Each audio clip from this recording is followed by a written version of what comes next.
30 ans de prison ferme pour Robert Kelly. Robert Kelly. Robert Sylvester Kelly. R. Kelly, tel que vous le connaissez. I believe I can fly. Une chanson qui a vraiment touché le monde. Moi en particulier, beaucoup ici qui sont de la vieille école. Une chanson qui nous a donné l'espoir, le courage, qui nous a nourris d'ambition et de force. Malheureusement aujourd'hui, 30 ans de prison. Je pense qu'à la fin, beaucoup se rappelleront plutôt de lui comme un convict, comme un violeur, que comme un artiste peu ordinaire. Malheureusement, ces genres d'histoires arrivent très souvent. Et voilà pourquoi c'est important de parler, de discuter et de comprendre dans quel monde on vit. Parce que la vie est tellement compliquée, il y a tellement de choses. Et très souvent, quand on n'est pas assez éduqué, on n'a pas eu les références nécessaires, on finit par faire les mêmes erreurs. Regardez comment une carrière excellente, un avenir merveilleux a été détruite, comme beaucoup d'autres personnes avant lui, au nom d'un sentiment puéril. Robert Kelly, Robert Sylvester Kelly, R. Kelly, 30 ans de prison pour abus sexuels et proxénétisme. Qui aurait pu le croire? Ce n'est pas la première fois malheureusement, il a déjà été accusé à plusieurs reprises. I started this journey 30 years ago. I was 14 years old when I encountered Robert Sylvester Kelly. There wasn't a day in my life up until this moment that I actually believed that the judicial system would come through for black and brown girls. I stand here very proud of my judicial system, very proud of my fellow survivors, and very pleased with the outcome. 30 years did he do this, and 30 years is what he got. R. Kelly a été accusé pour la première fois en 1994. En 1994, il avait épousé Aaliyah. Aaliyah, pour ceux qui connaissent, Aaliyah, la superstar de R&B. R. Kelly avait 27 ans et elle avait 15 ans d'âge. Donc il y a eu mariage illicite, mariage non connu, non reconnu, en cachette entre Robert Kelly, ou R. Kelly, et Aaliyah. En 2002, Aaliyah meurt d'un crash d'avion. Vous connaissez le reste de l'histoire. Et R. Kelly avait été accusé du fait d'avoir été assez vieux, assez grand, à son âge, épouser une fille de 15 ans par malice. Je ne sais pas comment ça se passe, je ne sais pas comment on peut le justifier, comment on peut se marier légalement à 15 ans sans qu'on ait les répercussions directes, mais ça s'est fait. En 1996, il avait été accusé par Tiffany Hawkins d'avoir été forcé dans une interaction sexuelle qu'elle ne voulait pas. Elle avait 16 ans à l'époque. Tiffany Hawkins dit R. Kelly lui avoir poussé dans une activité sexuelle dont elle n'était pas d'accord. Elle n'avait que 16 ans d'âge. Et après, on finira l'affaire avec un paiement de $250 000 à l'égard de Tiffany Hawkins. Et puis après, elle a laissé tomber l'histoire. Les choses ont avancé. En 2001, R. Kelly a été accusé par Tracy Substance, une interne. Vous savez, quand vous avez une entreprise, vous appelez une personne pour venir travailler pendant un temps, question d'acquérir la connaissance nécessaire et l'expérience, pour plus tard peut-être être engagé ou aller continuer ailleurs. Vous comprenez ce que c'est. On paye pas grand-chose pour ça. Tracy Substance, 16 ans d'âge, a accusé R. Kelly de l'avoir menti, de l'avoir utilisé comme objet sexuel pour ses désirs personnels. L'affaire était oubliée après un paiement non décrit, c'est-à-dire un paiement privé entre R. Kelly et la famille de Tracy Substance. On n'en parlera plus juste après. En 2002, une sextape a été mise à la portée de tout le monde. Ouais, une sextape de R. Kelly avec une jeune fille de 14 ans avait été mise au public. Il avait été arrêté. Quelque temps après, il a payé $750 000 pour être libéré en caution. Vous savez, aux États-Unis, vous faites vos crimes et pour la plupart des cas, si vous avez un caution à payer, vous avez assez d'argent, on peut vous libérer, on peut vous laisser partir. Il a payé $750 000 pour caution et ensuite a fait un paiement privé à la famille de cette jeune fille de 14 ans. Et l'affaire a été oubliée. En 2017, R. Kelly a été accusé d'avoir traîné cette fille dans une histoire de culte sexuel. C'est-à-dire, il a invité des femmes qui sont venues chez lui et la finalité a été à eu 7 femmes avec lui seul dans un culte sexuel tel qu'elles le décrivent.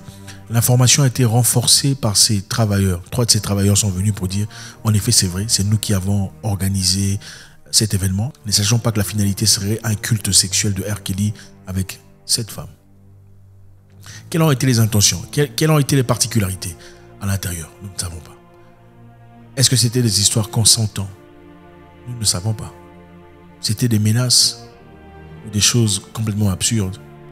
Seul R. Kelly et les personnes qui étaient figurants le savent, le sauront pour toujours. En 2019, un documentaire a été publié sur R. Kelly. Un documentaire au nom de Surviving R. Kelly, c'est-à-dire Survivre R. Kelly, où beaucoup de femmes se sont présentées en accusation en disant « J'ai été victime aussi de R. Kelly. J'ai travaillé avec lui pendant un temps, j'en ai été victime. Il m'a touché de manière inappropriée. J'ai été violé par R. Kelly. J'ai été abusé par R. Kelly. » Beaucoup de femmes sont venues en public pour l'accuser.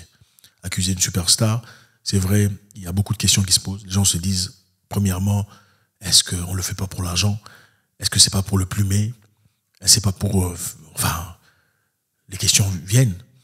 Mais parmi elles, évidemment, s'il y a 10, 20, 15 personnes qui t'accusent d'une même histoire, il y a de quoi se poser cette question. Pourquoi 10, 20, 15 personnes s'accuseraient, toi, d'une même histoire? C'est louche. Mais au départ, comment t'es-tu retrouvé dans ces conditions-là pour être accusé de ces telles choses? Il faudrait bien faire un pas pour en arriver là. Beaucoup de gens disent que R. Kelly a imposé à toutes ces jeunes filles de l'appeler papa, c'est-à-dire daddy, et pas par son prénom ou son nom. C'était pour lui un sentiment de... comment vous appelez ça? En anglais, on appelle ça fétiche. En français, c'est désir... enfin, peu importe. C'est une façon à lui d'assouvir ses désirs personnels, ses désirs intimes. Et si vous regardez la plupart de ces femmes, avaient moins de 16 ans. 16 ans, 15 ans, 14 ans. Bizarre comme désir. Et c'était la raison pour laquelle, après ce documentaire qui a été publié, c'était la raison pour laquelle on a commencé à méticuleusement scruter R. Kelly. Et c'est en ce moment-là qu'on a muté, qu'on a éteint sa musique de beaucoup de plateformes. Et c'est en ce moment-là qu'on a mis la pression sur lui pour essayer de trouver des solutions à ces accusations, pour essayer de trouver des solutions à ces accusations qui ont été proférées par ces femmes. R. Kelly est un grand, une personne de grande renommée, une personne qu'on n'oubliera peut-être jamais dans la vie pour ce qu'il a accompli dans le monde de la musique, malheureusement en train d'être tiré de bas pour un sentiment puéril, pour des choses qu'on peut clairement éviter, pour des choses qui, si vous prenez le temps de soigner, peuvent être soignées, et pour des choses qui, en même temps, si vous négligez, peuvent être le départ ou le passeport à votre destruction totale. Cette histoire ne peut que nous rappeler comment les grands hommes sont tombés dans les mêmes pièges. Quel est ce piège? Vous donnerez la conclusion.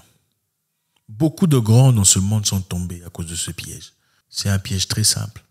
C'est un piège souvent facilement abordable, mais un piège très dangereux. Beaucoup de destinées ont été changées, beaucoup d'avenirs catapultés, beaucoup de projets, d'idées, d'ambitions complètement déraillés à cause de ce piège. Nous connaissons tous l'histoire de Dominique Strauss-Kahn. En 1990, il devient ministre de Finances en France. Un homme très intelligent, particulièrement doué. En 2006, il a été voté à la tête de l'FMI par les présidents européens. Voté à la tête de l'FMI par les présidents européens. Il a été soutenu par Sarkozy lui-même. Et beaucoup de personnes disent qu'il a été soutenu par Sarkozy seulement parce que Sarkozy le percevait comme un potentiel adversaire pour la présidence. Potentiel adversaire pour le poste de président. Voilà pourquoi Sarkozy l'a soutenu pour devenir à la tête de l'FMI. Un homme particulièrement intelligent. Beaucoup de personnes le présageaient un destin présidentiel. C'est le monsieur qui aurait pu devenir président à la place de Macron. Quelque temps après, à cause de ses désirs, ses sentiments personnels, à cause des choses puériles, en 2008, il a été accusé pour harcèlement sexuel par l'une de ses employées. Donc le sentiment était déjà là. Quelque temps plus tard, en 2011, accusé par Nafissa, comment elle s'appelle, Nafissa Diop quelque chose, pour tentative de viol. I was like, I'm so sorry. I turned my head. He came to me and grabbed my breast. No, you don't have to be sorry. I said, stop, Seth. I don't want to lose my job. Imaginez-vous un homme aussi grand que celui-là. Un député socialiste, très intelligent, professeur d'université. Toutes les compétences possibles. Accusé de tentative de viol par une femme qui travaille dans un hôtel. Vous pensez que Dominique Strauss-Kahn était incapable de se procurer n'importe quel genre de femme avec l'argent qu'il avait? En tout cas pour celle qui aime l'argent. Il en était capable. Mais il était incapable de gérer ses sentiments personnels, ses pulsions, ces petites choses qui détruisent les grands depuis le temps. Bill Clinton, tombé dans le même piège, agenouillé par une femme.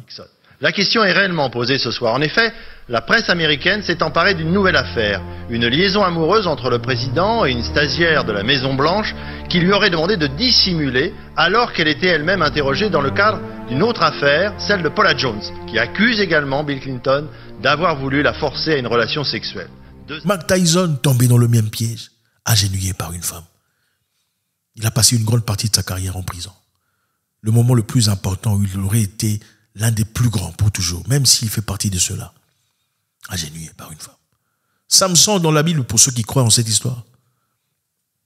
Vous pensez que sa destinée était de mourir aveuglé au milieu d'une foule? Absolument pas. Il n'a pas été créé pour ça. Un homme qui a terrassé toute une foulée, terrassé toute une armée, à main nue, agenouillé par une femme.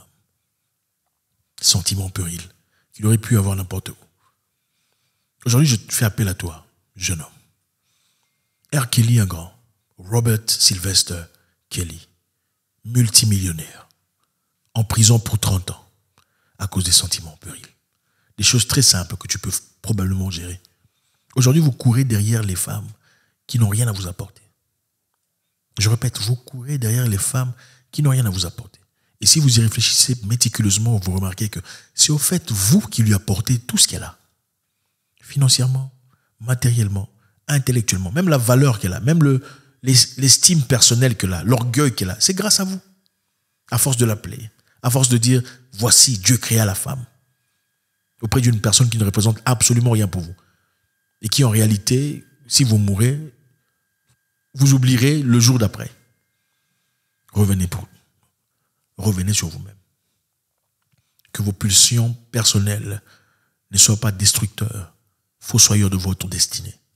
Ne soyez pas vous-même fossoyeur de votre propre destinée. Je sais que beaucoup de personnes ici souffrent de ces histoires. Et ils n'en parlent pas. Beaucoup souffrent en privé. Les Japonais disent qu'il y a 3 versions de l'humain. Il y a celui que tout le monde connaît.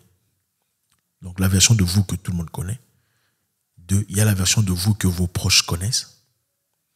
Et la version de vous que seul vous connaissez. 3 personnes en une personne.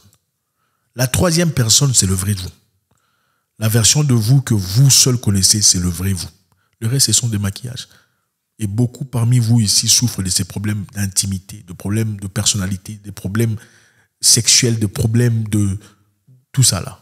Et vous n'en parlez à personne parce qu'il y a une honte couverte autour de ça. Si vous êtes en difficulté, parlez à quelqu'un. Parlez à une personne plus âgée. Cherchez une personne étrangère. Si vous avez honte, cherchez un grand quelque part.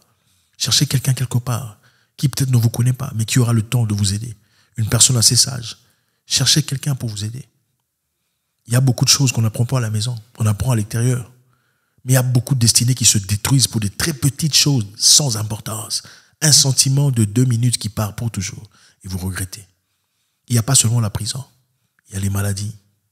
Il y a les conséquences. Il y a beaucoup de conséquences physiques et tant que spirituelles. Et métaphysiques d'ailleurs, dont beaucoup de personnes ignorent. Vous êtes ce que vous consommez. Vous êtes ce que vous représentez en réalité. Votre réalité se reflète à partir de ce que vous êtes à l'intérieur.